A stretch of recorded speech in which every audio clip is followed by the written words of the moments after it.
Лишка Лазаревска, ама од ова вие што ми го кажавте мина како реплика, 99% од работите јас не ги спомнав. Не спомнав ниту режим, не спомнав ниту плати, не спомнав ништо од тоа. Значи, навистина не знам на кого се однесуваше репликата што ја кажавте. И баш утринава разговарав со некој од службите во собранието кои ми кажа дека имало период кога не се пренесувале седниците јавно, комисиските, и многу интересира дали доколку не се пренесуваат ќе имат истата реторика, бидејќи ова е популизам, ама негативен популизам вие.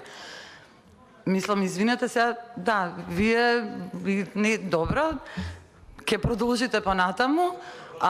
Сакате да го слушате граѓанскиот сектор, колку што разбрав од вашата реплика.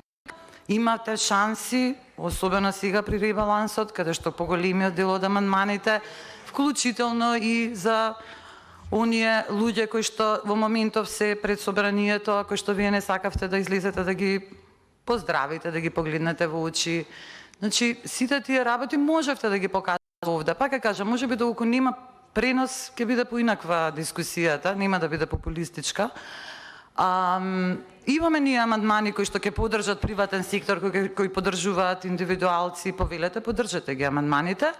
Во врска со директното засегнато прашање однос на невладиниот сектор, особено еве сега се држам и се враќам пак на Охрид и на колекторите и на тоа што треба да се направи во Охрид, и толку ги слушаме ние граѓанските сектори, многу подобро ќе не беше државата.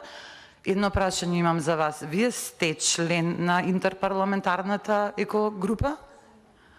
Ги читате пораките што ги добивам, ги поддржувате амандманите, не колешке, ниту за буџет, ниту за ребаланс, не сте поддржале ниту еден амандман поднесен во соработка со зелените невладини организации. И толку имам да кажам, јас нема да навлегувам во популистичка реторика со навредување, со вадење некои работи од минатиот век и слично. Ви благодарам.